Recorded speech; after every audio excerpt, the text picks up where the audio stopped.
I want to give you a version of a story that we all know, but a different perspective to that story. So I was studying yesterday, listening to notes, studying my Bible, reflecting, meditating, and the story of David and Goliath hit me. And I started meditating on that story. And then the Holy Spirit, my padina, my main guy, asked me a question. Said, what do these two people represent? What does David represent, or what did David represent, and what does Goliath represent, and what did Goliath represent? I wanted to use my head to, and I said, no. I told myself, go back to the word. That's the source of the answers to the question you find. So I went back to the word. David was praised. 150 psalms of praise and worship. David was praised.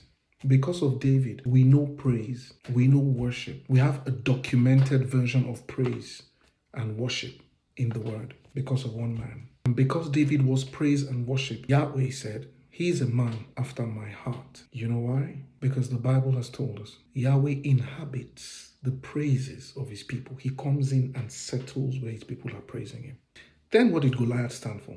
Obstruction, curse, a mountain, a blockade, a barrier. The war was not actually between David and Goliath, because what God was seeing was my praise is praising me down there. Someone is praising me down there. And I see an obstruction to that praise. That's what Yahweh was seeing. And Yahweh will not let anything. Our daddy is jealous, beautifully jealous. He will not let anything stand between him and his praise, or him and his worship, because that's the only time he comes in to commune with us. So he wasn't going to let anything stand between him and his praise. What did he do? He used the foolish thing to conform the wise. A sling and a stone. Today, what we know as a catapult and a stone and a rock.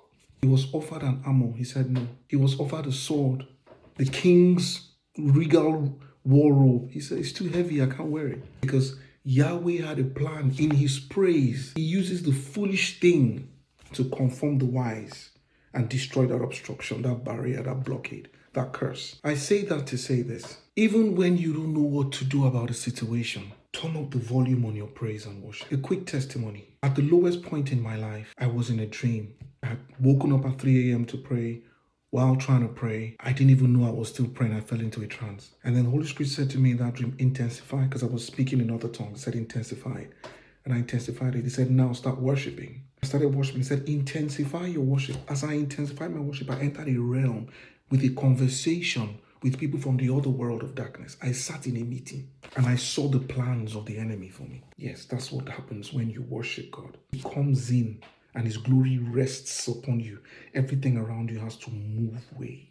The king is here. He moves. Doors unlock, realms unlock. Yes, that's what praise and worship does. And it keeps you evergreen. You're like a fruit. You keep bearing fruit because he will keep coming, resting, communing, abiding with you. That's the way to stay green. When you don't know what to do, speak in other tongues and praise. Rabo shetariye masakeribo shataya rabo shete. Keep going. Turn on the volume on your praise and worship. You will see the miraculous. I can guarantee you that. Take care of yourself.